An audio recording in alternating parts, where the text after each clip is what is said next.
Wir sind hier von Erde, Brennt. Wir besetzen seit heute um 8 Uhr früh diesen Hörsaal und haben jetzt einige Tage uns cooles Ersatzprogramm ausgedacht, um auf die Klimakrise aufmerksam zu machen. Und den nächsten Programmpunkt übernimmt die Frau Professor Ilona Otto vom Wegener Center. Genau, sie ist Expertin für Systemtransformationen und wird heute ein bisschen über gesellschaftlichen Systemwandel in Zeiten der Klimakrise sprechen und vielleicht auch ein bisschen über die Rolle des Aktivismus. Genau, und im Anschluss gibt es auch noch Zeit, Fragen zu stellen, wenn es Fragen gibt. Danke. Danke fürs Kommen. Ja, danke für die Einladung. Ja, toll euch zu sehen und ja, danke, dass ich hier kommen durfte.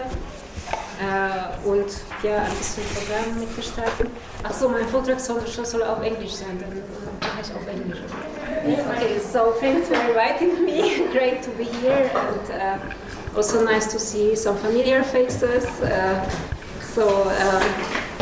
Yeah, great action. I'm happy to be a part of this.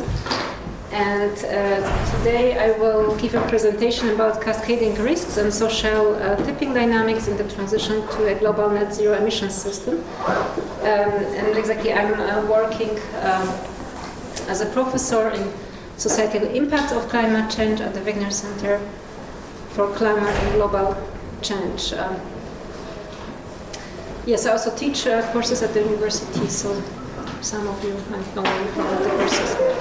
Okay, so today I will show kind of an overview of my recent research results, and I'm also happy to answer your questions. And so maybe like kind of anytime you have kind of like shorter questions about kind of clarification questions, then please just stop me, and maybe the kind of like longer discussion questions we put to the end.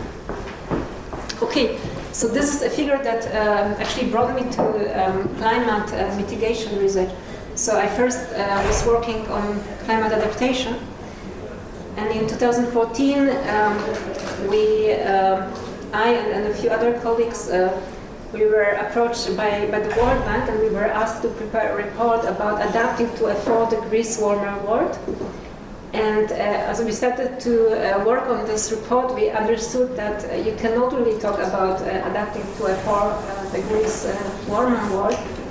And then we negotiated with the World Bank, and at the end, the title of the report was changed to "Turn Down the Heat: Why a 4 degrees warmer world should be avoided." In this report, we looked at the impact of different levels of global warming on different world regions, but also different sectors. And here are some results of this work.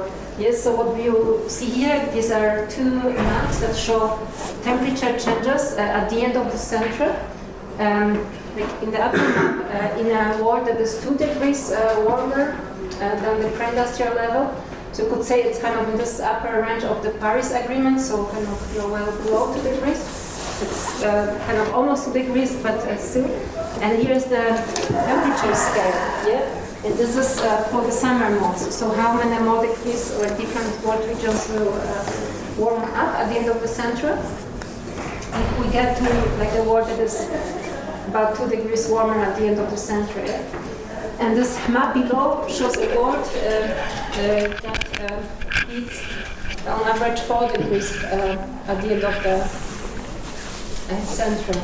Yeah, it was like one of those moments when I kind of looked at, and there were like more research results like this, when I kind of, for me it was like kind of a moment like where I realized that you probably cannot really adapt to a world that is 4 degrees warmer. That's really like kind of, it means like the end of the civilization as we know it. Yes, so exactly. So it kind of then I started to do research on climate mitigation, basically. But like what you see here, it's like in this 2 degrees world, like some areas are going to warm by 2-3 degrees more than the pre-industrial level, and it's like if you talk about adaptation in this 2 degrees world, it's a challenging task, but you can imagine, we can adapt to this world. It will be difficult, but we probably have like the knowledge and technology that is needed, and probably we can adapt to this world. But if you get to this 4 degrees warmer world, and it's really like we get to the limits of adaptation, yeah, because probably already some areas or many world areas will become uninhabitable, yeah, and also like people, it means like people will be moving from those inhabitable regions, so it means like very kind of like a lot of social and political tensions, yeah.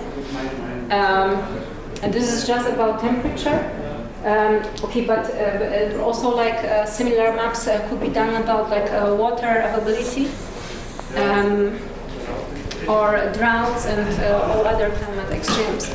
Yes, so this was this moment that kind of brought me to research on climate change mitigation and kind of this question: what can we do to avoid those higher degrees of global warming? And it's not only about those direct climate change impacts in the regions that are directly affected, but a lot is also about so-called cascading climate change impacts. So these are climate change impacts that cascade through, for instance, trade networks or financial and business networks, but also through stability and conflicts, and also through migration. Yeah, and one more area that's not there, it's also impacts that cascade through the health impacts. Yeah, like we know now, we kind of, it's easy to, or we know what it means. Yeah, like if some diseases start to affect like different regions, and we also know that with warmer climate, like there will be more climate change impact on human health. Yeah. And also, for instance, livestock and also plant health in agriculture. Yeah, and those impacts are not very well assessed. Okay, and in a way, it's all, it has already started. So first, I don't know whether you have heard this example, but the Arab Spring in 2011. So remember, like this, there was this huge political instability in Middle East and North Africa in 2011, and many governments collapsed at that time and changed, and there were huge, like many civil protests, and so many people died. And there is already evidence showing that the Arab Spring was driven by a food price spike. So like the food prices increased very dramatically, very sharply that time. And what was behind were exactly climate change impacts. Yeah? So the year before there were droughts in Russia, and also floods in Pakistan, if I remember correctly, and also droughts in Australia, and like lots of grain production worldwide was destroyed, or the production decreased, and it drove the food price index. Yeah. And maybe to add to this, also that time, like Russia introduced the export ban on grains, and also kind of in addition drove the food price increase. And people, like, you probably didn't notice that time much, or your parents didn't notice, but in poorer world regions, people had really difficult times to afford kind of basic food products. Yeah? And then this kind of political insatisfaction broke, and those protests started. And there's even research showing that at that time in the UK, the number of people who used so-called food banks, yeah, so people relying on food help, decreased by 50%. Yeah, so kind of more kind of middle class and upper class citizens in Europe probably didn't notice anything, but the poor did. Yeah, because also the food prices increased at that time. So this is just I think in the beginning what is happening, like what's starting, and we try to understand those complex relationships and also intervention points. Like what can we do to stop those impact cascades? Exactly, this is this example of with the food price spike and the food affordability in the UK. Maybe just kind of like one more comment. It's not everything like the climate, and the natural catastrophes, but a lot is like how do we respond to this? Like, for instance, like in that time in the UK, like a big role played so-called panic buying, yeah, what we also know, or hamster shopping, what we also know from the corona pandemic. It's not only those kind of environmental impacts, but a lot, how human systems respond to this. So I mentioned, for instance, this export ban in Russia, and then this kind of panic buying by many consumers that kind of buy more than they need, what we also experienced during a corona pandemic. And this kind of, in addition, puts pressure on kind of basic resource availability. Yes, so I think it's important to keep in mind that it's not only those environmental factors, but also like a lot, how do we respond to this? And how do we coordinate our collective behavior? Do we have effective policies to control, for instance, to stop phenomena such as panic buying? Okay, and now we get to the future. So what is ahead of us? Eh? So this figure, like this black curve, shows the historic changes in CO2 emissions. And what can you say? So first of all, the emissions have been like most of the time increasing, yeah. But in periods where they stabilized, it's interesting that usually or dropped a bit. We usually had some type of social crises, yeah. So for instance, like the Great Depression, the World War II, so the collapse of communism, and very recently the Corona pandemic. Actually, during the Corona pandemic, the emissions dropped globally by 7%, and in Europe even by around 12%. So it's exactly, in a way, this is what is needed to get to this blue curve. Yeah, so the blue curve shows the emission curve that takes us to a world that is below 2 degrees at the end of the century. So we need to get on this blue curve, so kind of average emissions, like in this Paris scenario.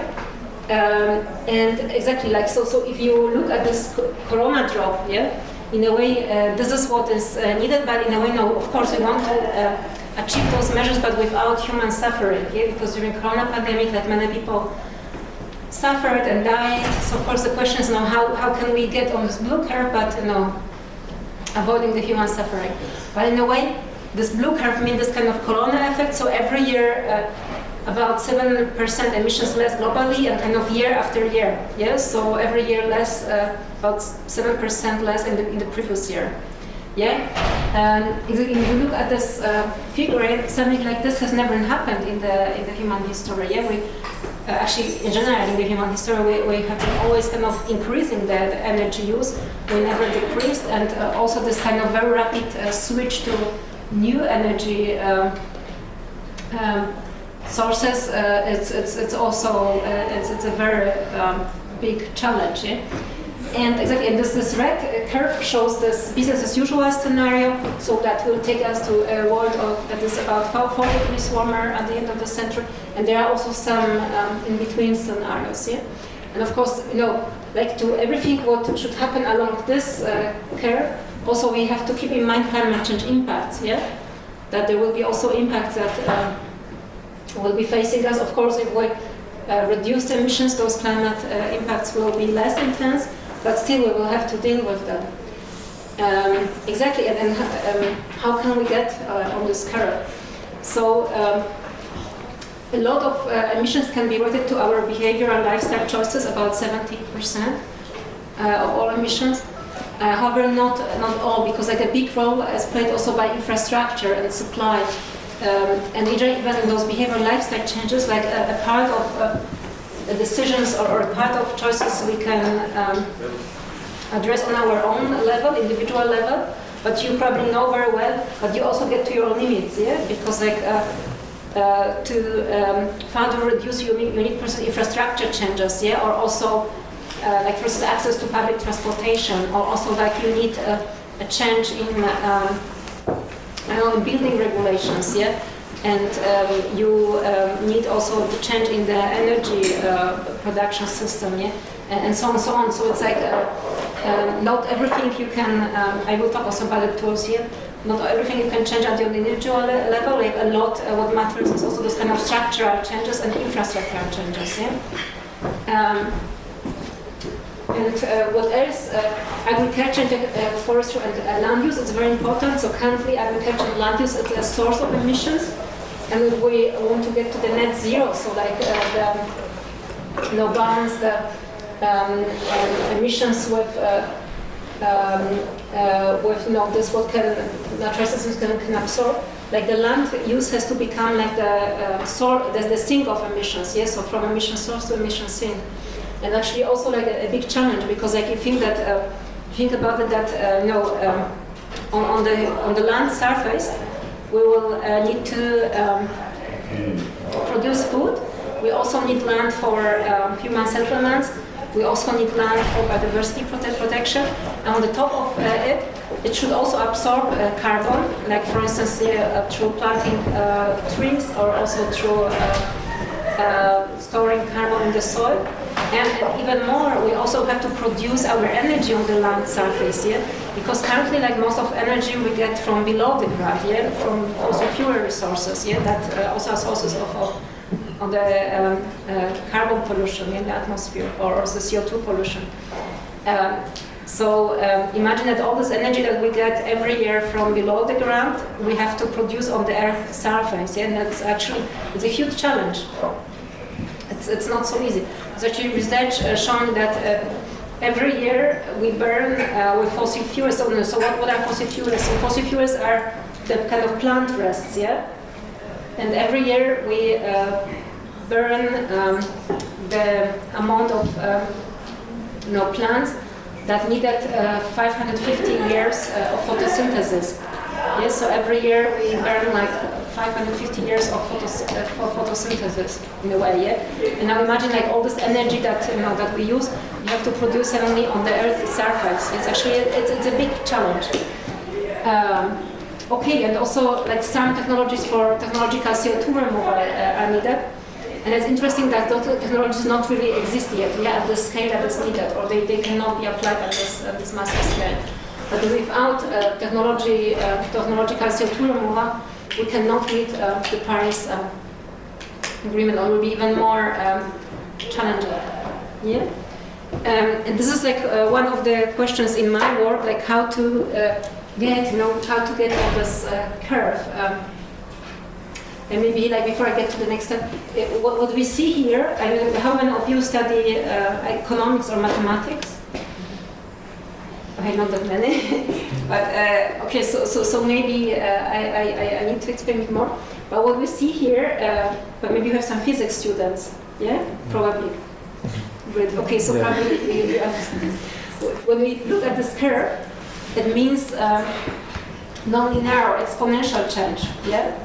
And actually, because it's this rate of change, yeah. So usually we are used to talking about the rate of change is like about like 2% per year. And here we talk about 7% per year and more. So it's a non-linear change, yeah? And actually most of models in economics or in social sciences, they deal with linear change, yeah? Sort of like this assumption of like step-by-step change, yeah? Like even like the linear regression that is like a very frequently method used in economics very frequently for analyzing data. It's a linear, which is based on linear assumption. So the assumption is that exactly like things change kind of step by step, and they kind of go in the same in some certain direction. And what we see here is like this exponential change. Yeah. So it's fast change actually that leads to like a different system state. Yeah. And there's actually not so much literature in social sciences that is helpful to understand how to get to such changes here. Is it at all possible? Yeah? And how to navigate such changes. So this is like one of my questions in my work, like how to get to this rapid social change, yeah, which I also sometimes call like social tipping dynamics, yeah, because it's actually like social tipping. It means like we get to this very rapid change that gets us to like a different system that changes no basic system characteristics. Anyway, and this was what I was talking. Yes, so like so some people say, oh, we just need to burn all the fossil fuels and the problem will be solved.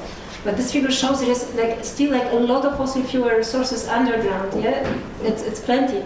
I do actually research on the transition of lignite coal regions, and this is like what I hear when we go to lignite coal transition regions. they tell us, but we still have enough lignite coal to go like for 100 years. There's enough coal, yeah. So in a way, we cannot hope that those resources will finish like in our lifetime. Yeah, we need other mechanisms.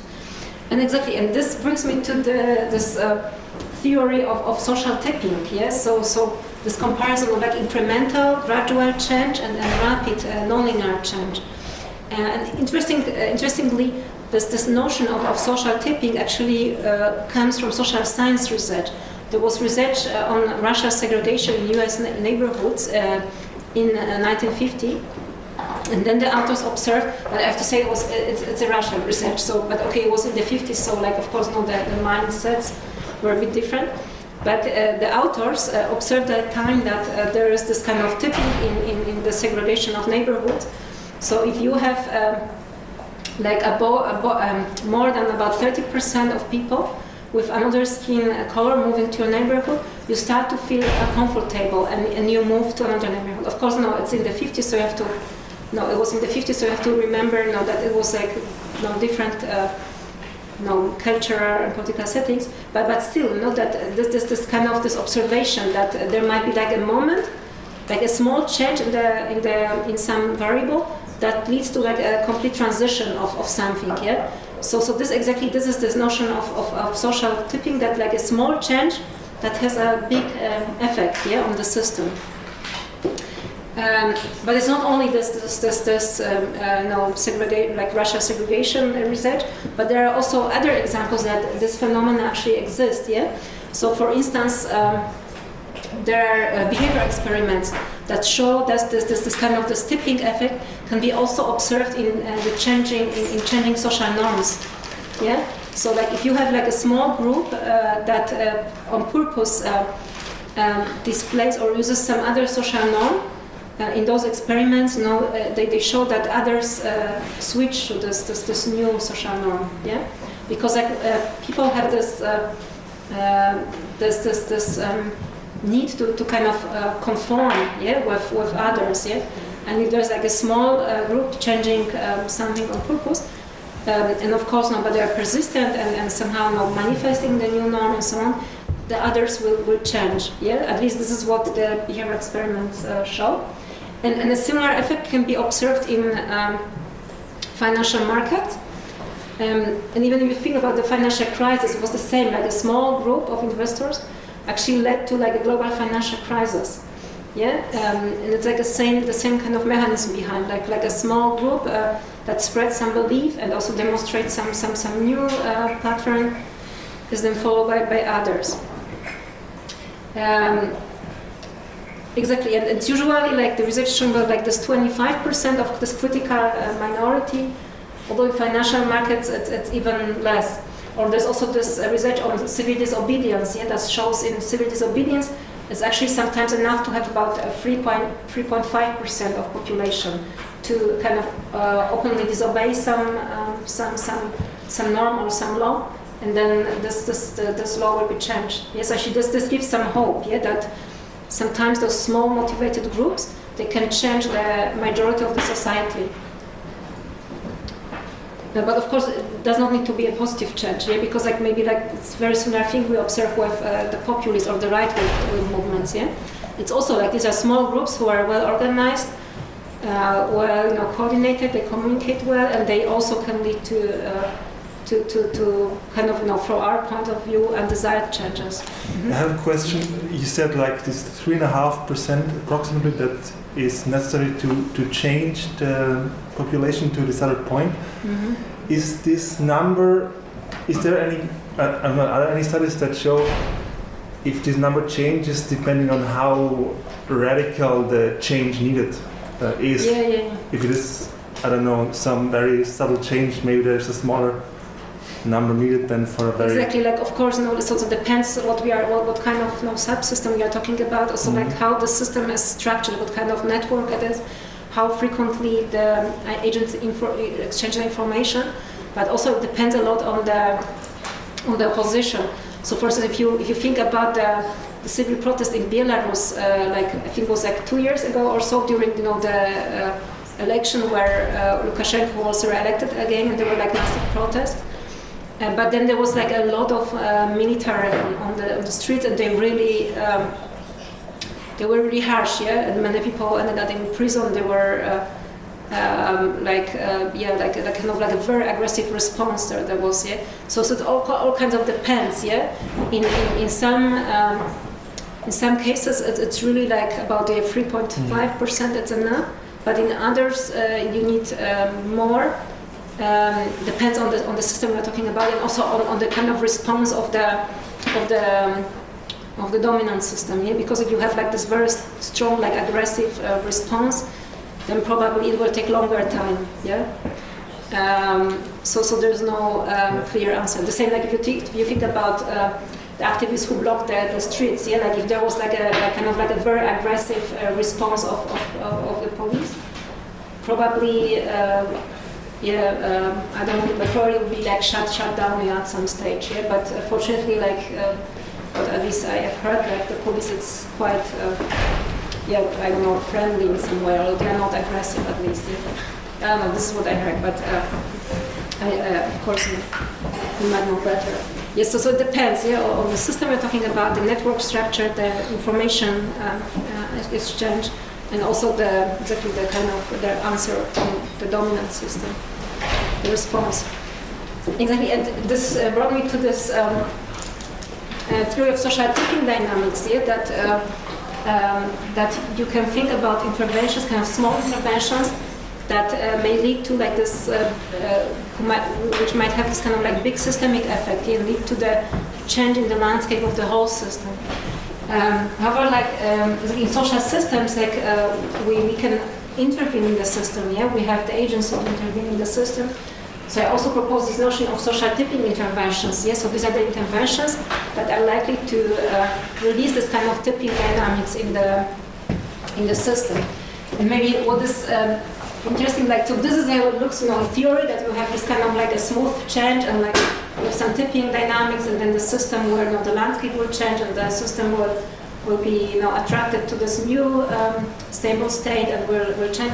But in fact, it looks like this because we have the social complexities. Yeah, so it's very difficult to say where we are currently. Like overall, we might be maybe overall, and the system has already tipped, and we are like kind of heading towards this new net zero system. But we might be like here where it seems like kind of there's no hope and everything is kind of working against us. So exactly there are those kind of like social complexities. So it might seem sometimes that the battle is lost, but still it might go. The whole system might change in this desired direction. And it's very difficult to say where we currently are, because like we're a part of the system. Yeah, and I think only like after maybe 20, 30 years, we can say this was this moment where everything changed, and since that, everything started to go into the net zero direction. But at the moment, it's very difficult to say. Exactly, and in my research, I asked international experts like this question: what could be those social tipping interventions and social tipping elements that could take us to like a net zero world by 2050. And I addressed this question to over 1,000 international experts in the area of sustainability, research, but also practice and politics. And at the end, exactly 137 experts responded to my request, and I have to say that most of them, they said they believe that this is possible, that we can get to like to climate neutrality by 2050, and like we have the knowledge and technology that is needed. And they suggested all kinds of interventions that can bring us there. And only 4 experts were negative. So one said we need a global pandemic. It was before the corona pandemic. It's interesting. One said we need a global pandemic. One said we need like a war and kill half of the human population. And I know one more said like we need some alien attack, but all others, they were really positive, and they thought that I thought this is like a positive message, that international experts, they think that we have the means, to do this, it's possible, and And I kind of grouped the answers and differentiated those kind of like 6 tipping elements, also part of the global, like kind of subsystems, parts of the global system that are likely to bring like global transformation. And also I differentiated the interventions that need to be done. So it's the energy production storage system, where we have subsidy programs and decentralized energy generation. So subsidy programs, quite obviously, probably, I don't know whether you know, but still all countries in the world, they still subsidize fossil fuel energy. So fossil fuel energy still gets public subsidies. And it's much more than renewables get. So I think this needs to change. Then the centralized energy generation, because the centralized usually means fossil fuel free. Then the next candidate for social tipping element is human settlements, and there we have carbon neutral cities. So building carbon neutral cities, also new construction materials. Then the financial market, and there we have the divestment movement, so not investing in fossil fuels. Norms and value systems, so there's the recognition of the immoral character of fossil fuel. So in a way, if you feel bad that because you have to drive a car, like in a combustion engine car, or because you have to fly, if you feel bad, it's like already like this first step, that you feel that it's immoral, and there's like probably many of you feel like, I feel like this, I have to drive a car. I have to drive a car sometimes, but it's like a discomfort for me. Because like I feel, probably you as well, you associate this with human suffering, that people suffer now and also in the future. So it's discomfort. And I think this is like, if you feel this discomfort, it's like then you start to search for solutions, and you open up to different solutions, and maybe you whenever it's possible, then you go by bike or by public transportation, or by train. Because like you feel this kind of discomfort, you have to use fossil fuels. And so it's very important.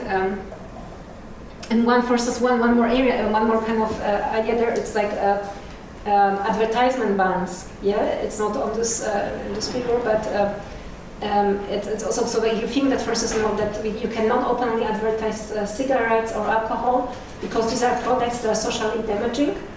You can think about also fossil fuels in this way, that if you want to advertise, if you're a car company, you want to make advertisement campaign for a new car, fine, but it should be like electric or hydrogen or other car, but not a combustion engine car, And maybe also like, the flight companies should be not allowed to advertise their products, So I think this would also kind of be kind of a strong signal that this product is socially damaging, and it's not fine to advertise it.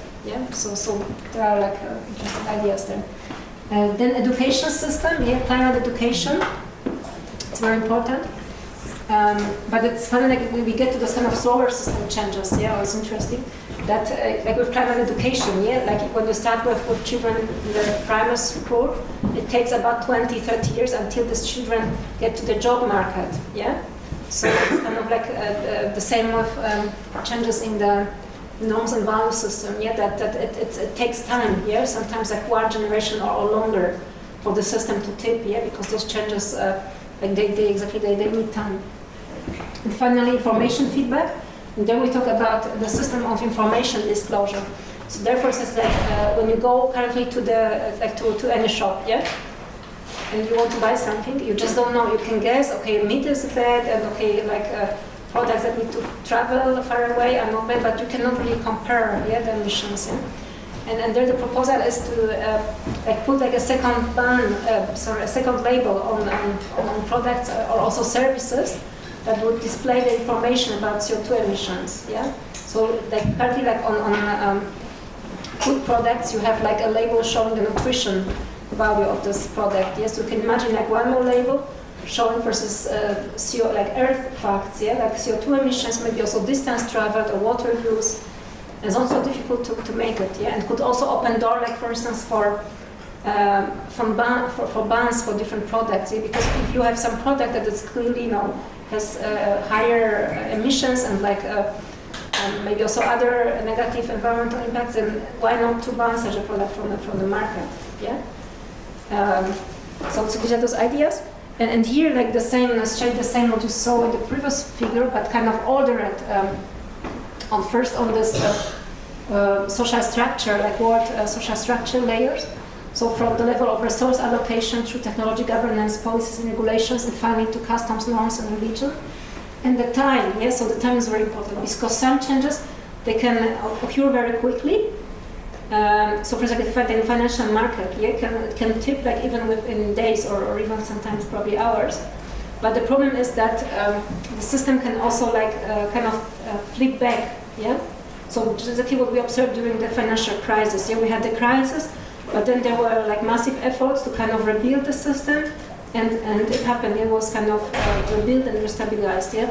So exactly this thing, yes, some changes can be can happen very quickly, but then you need those kind of slower system changes. So changes in the infrastructure, the governance, infrastructure, policies, and finally those on the system of norms and values that are really very, very slow, yeah, like sometimes even more than one generation, but they are needed to stabilize this newly emerging system, yeah, because otherwise you will deal with this kind of like a rebound effect, where the system will kind of just bounce back to this previous state.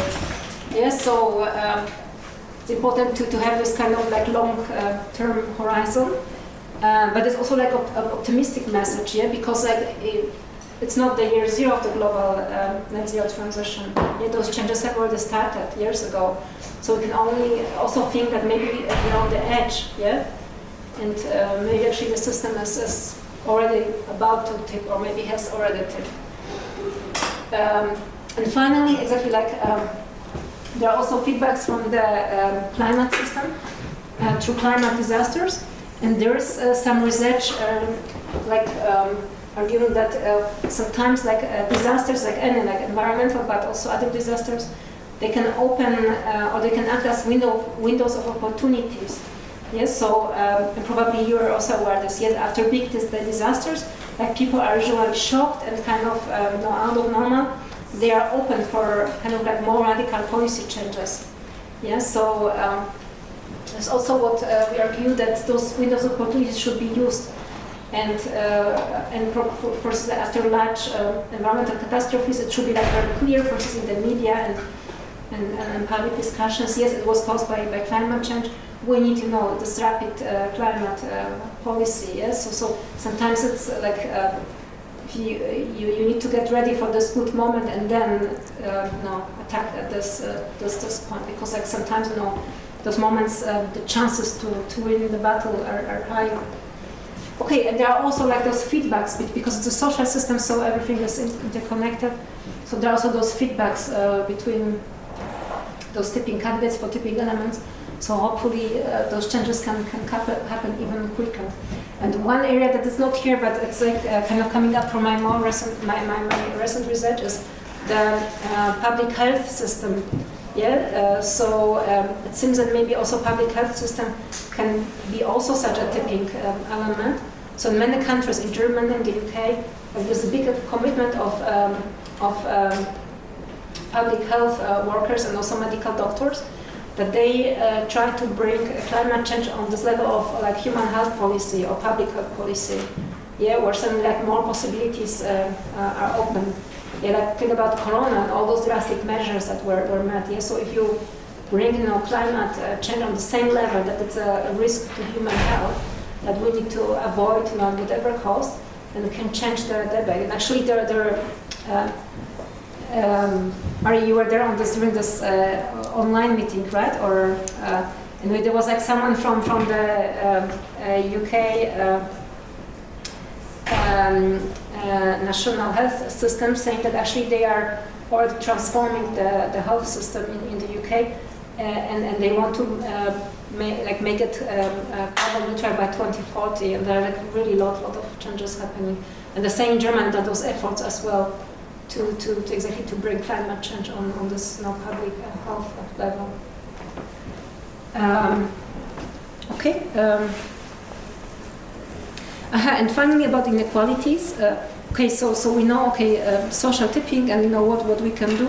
But like one more important topic is inequalities. Yeah. So globally, the poorest people they have very marginal emissions. Yeah. So there are those debates about overpopulation and so on. Yeah. I mean, of course, now there are too many people. But in terms of carbon emissions, there are too many rich people. Yeah. So if you look at the emissions of the so-called super rich, so like the top 0.5% of the most wealthy, the emissions are of course no, it's based on some estimates. Yeah, so we don't know exactly, but their emissions are most likely higher than the emissions of the 50% of the poorest world population. Yeah, and this is like kind of average energy use in those different kind of social classes differentiated based on energy use.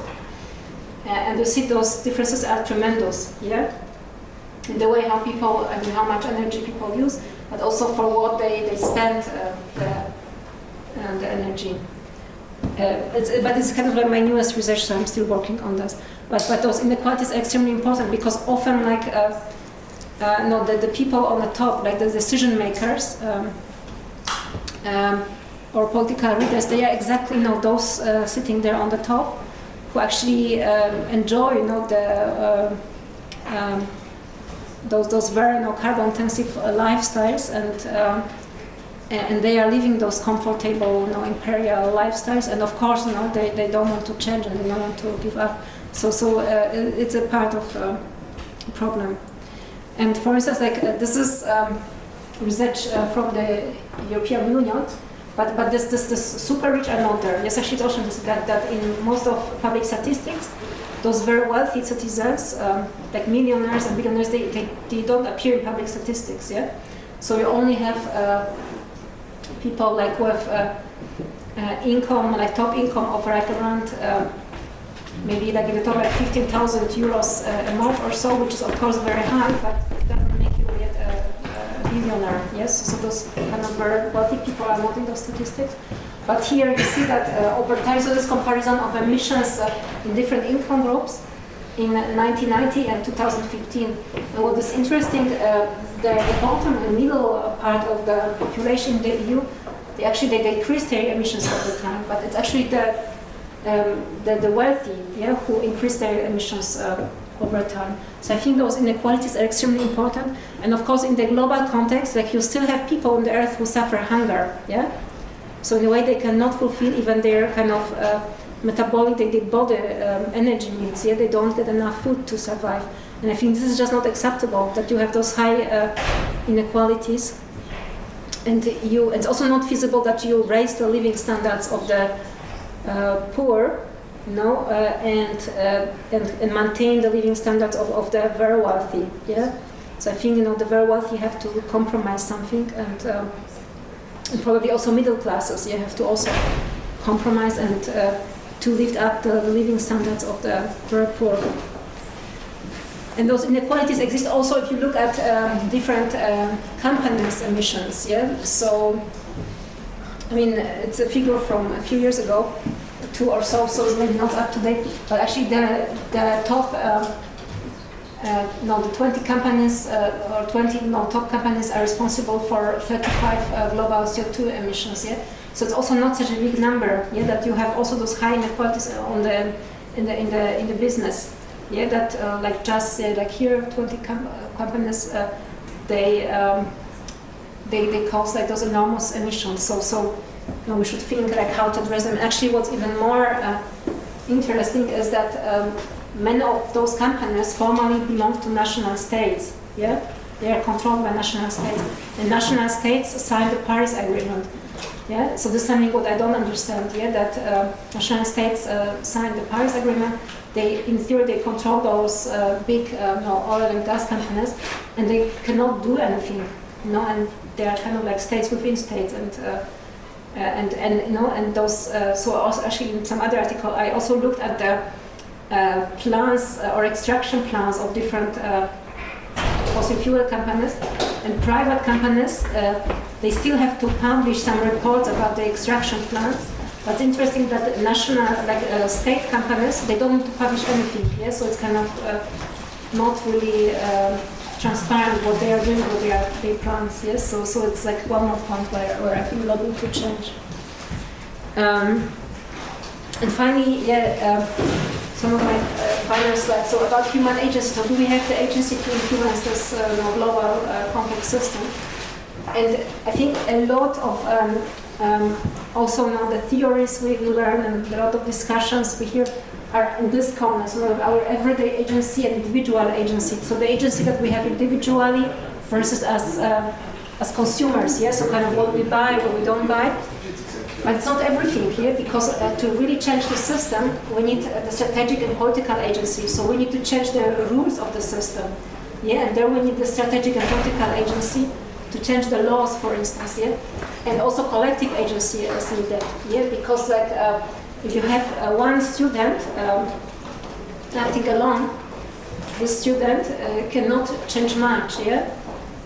But if you have millions of students on the streets, yeah, like they really can exercise some political pressure. So I think there's no collective agency, this aspect, and also the strategic agency. So I think you are doing this right, yeah, that you are organizing the protest, but at the same time you have your wish list, yeah, like what we need to change, what kind of rules in the university needs to be changed. Yes, I think this is a very good approach. And there are many examples of kind of social movements that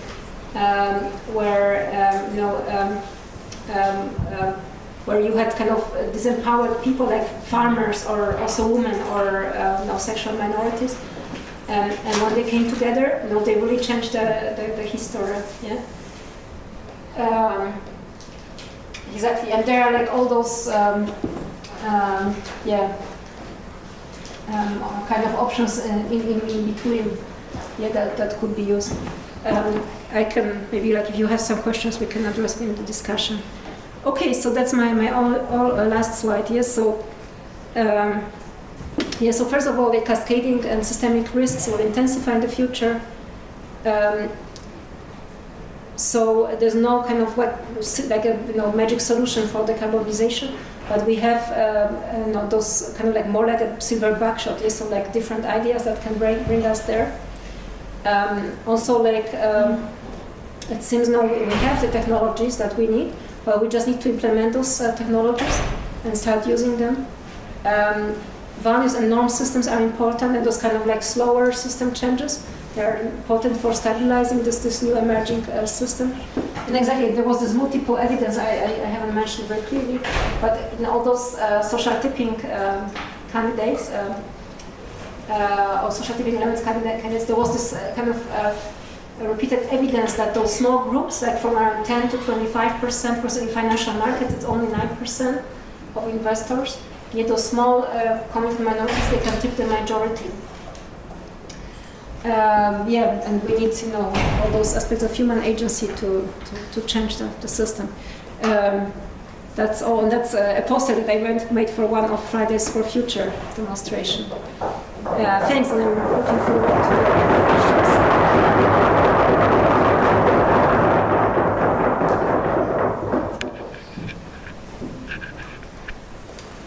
So, questions or something you agree or disagree? I have a question because you used the term socio-metabolical. What is it exactly? Because I have heard of socio-economical, but not socio-metabolical. So it's my own concept that I'm kind of working on it currently. So I'm making up those new theories. It's called socio-metabolic class theory. Yes, so I kind of propose like a new class theory where you don't differentiate classes based on ownership or income, but you differentiate classes based on energy and resource use. Yes, I call like socio-metabolic classes, and I'm writing a paper about socio-metabolic class conflicts.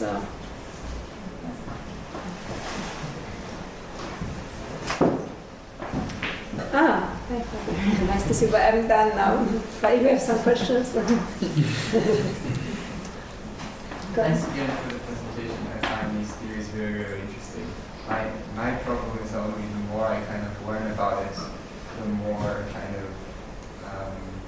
scared I actually get, or the more stressed I get about the situation.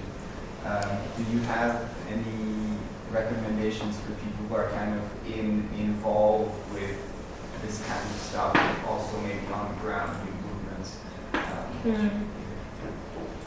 Yeah, I mean it's not easy, but I think like kind of coming together with others, and forming groups, and also like recognizing your sphere of influence, like where you can make a change. So for instance, I could work from every day from whole day like on different issues, but I cannot do everything, and so kind of so I concentrate on education.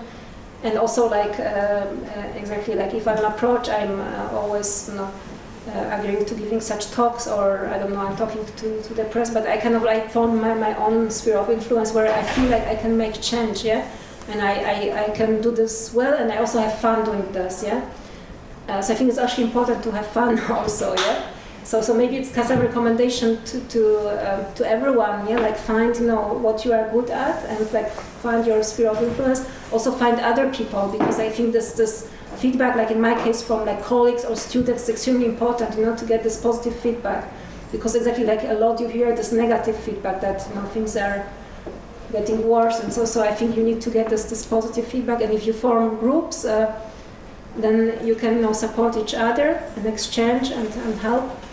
And it's also fun, like exactly like I think this think a lot.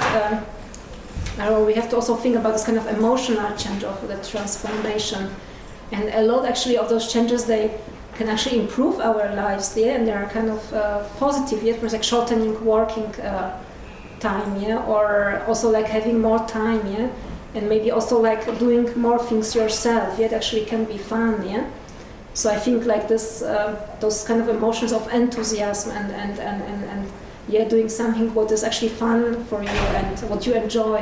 This is, I think that it can help a lot. And it's kind of like my story. I also kind of felt depressed a few years ago, but then I found, okay, so what can I do well? What I enjoy? Where kind of things work?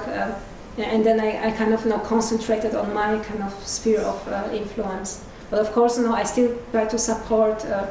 When I can other areas, but I think maybe it's helpful to recognize like what can you influence and change.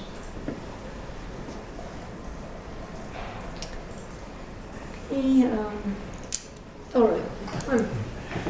First of all, thank you very much. It was super interesting. I would connect to the fear in a way that I felt warmth and hope that people are asking good questions and working on them.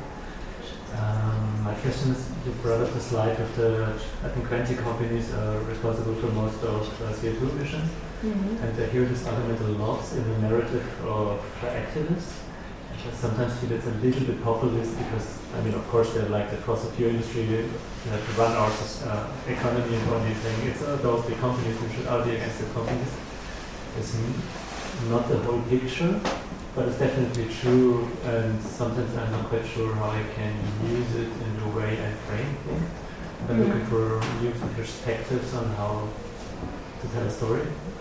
I'm not quite sure if I'm clear, but you know what I mean? Like how to use this to tell some stories or narrative. Not being too populist in this one side and only bad big companies are the... No. I mean, you're right. It's a complex story, and of course, I think it's also quite obvious that we cannot change the whole system from today to tomorrow.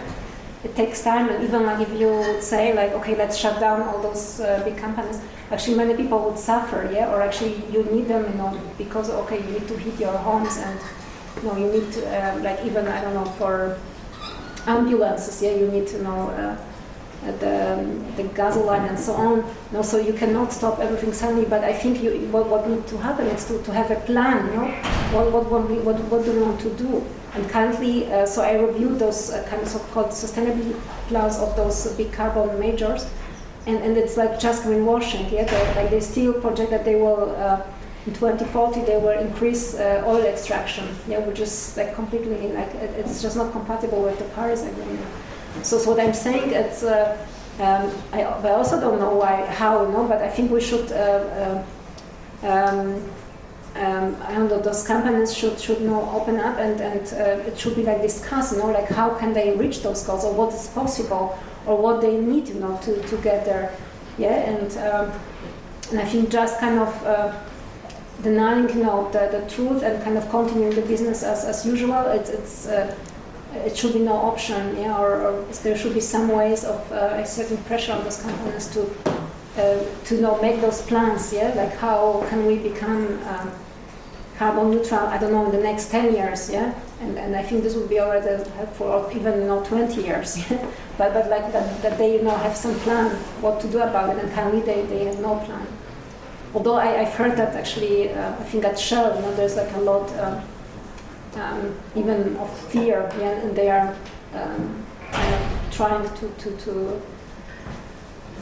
to really kind of work on some new types of fuels and so on, but I cannot say how much it's greenwashing and how much it's the truth, yes, so I am not that close. Yeah. Thanks for the question. But maybe also on those narratives, I think that's also important, yeah, like to share, to tell stories, yeah, because like I tell my classes here that we, like most of our human history is actually like the stage of kind of hunting, gathering communities where people communicated without written forms, and they communicated through stories, yeah, and they told stories. And I think like we are very, like if I show you like a figure with data, it's very kind of impersonal, and it's difficult to kind of be associated with your own life. But I think if we start telling stories, this can like kind of show the, maybe make it kind of more real and easier to connect. Yeah? And I think, so this is kind of like my plan for this year, to do more studies in sort of transition case studies where things have been already changed. Like for instance, this public health system in the UK that they are so doing so much, and there are also like examples of energy communities like which are able to transform like almost completely to renewables. So maybe like doing research in such case studies, promising case studies. And learning those stories and telling such stories and telling like what worked out and what didn't work out, and sharing those stories with others probably will be more empowering. Yeah, but this is what I still plan to do. Thanks. You said that you asked a lot of leading scientists about what they think about the 1.5 degrees Celsius goal. Or was the question if we have the means to reach it, or if it is like possible to get there, or what was the question? Because I think by now most say we can be happy if we reach 3 degrees or something. Yeah. So it was the study was done a few years ago. So I think exactly like maybe today you would hear a bit different answers. But there was like the main question like. Is it so we provide a definition of what we understood as social tipping elements, and we ask what they think would be the candidates for such social tipping elements to decarbonize the global world Earth system by 2050. Yeah, it was like the main, and there were also some supportive questions. Yeah? But exactly like, and it was possible to nominate more than one candidate for social tipping. As I mentioned, like most of the experts, they gave those positive ideas, and they were just who said it's not possible, and there are no such options to get there. And the rest, they thought, yes, it's possible. Like we have the knowledge and technology to get there, but we need to implement. Go on. I'm wondering whether you could share a little bit more about your example of the UK and how the NHS is planning to go carbon neutral. Because when you mentioned that, one of the things that came to my mind is that in the UK they're really aiming to somewhat privatize the healthcare system. And I'm wondering whether privatization and the influx of money into hospitals wouldn't be a cause of lower CO2 emissions, let's say, because if you have a newer building which you can afford because you have this increased income now, you are, in a way, on some metrics looking really good, but then that also leads to reduced healthcare access. So I was curious whether you could comment on that. Well, actually there is a recorded webinar that is available on the internet, and it was the person like giving this example was Nick Watts, was the I don't know what's his function, but he's like among the person leading, or maybe even the director of NHS. I don't know, but he's like very, very top in the hierarchy, and he was telling this example. And so I don't know details about privatization, but it was interesting what he said. It's like that they go for, so they don't try to fully control the system, but they kind of appreciate like initiative, kind of bottom-up initiatives, yeah. So they really have those plans, you know, to become carbon neutral, and also like to use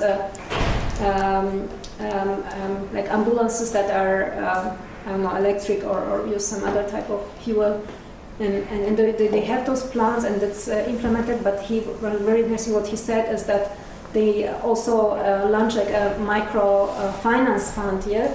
So for nurses, yeah. So he said that nurses can, like, if they have an idea, because now they are the people who are kind of on the ground, and they take like many decisions.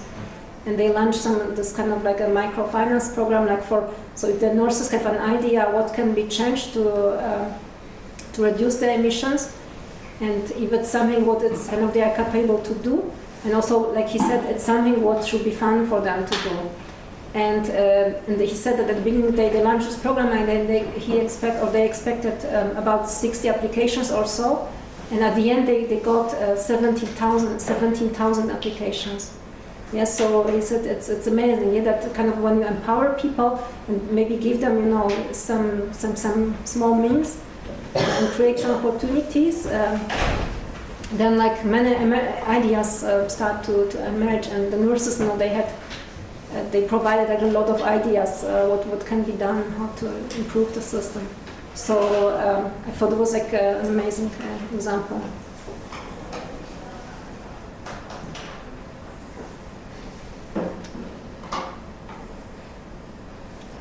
Okay, any more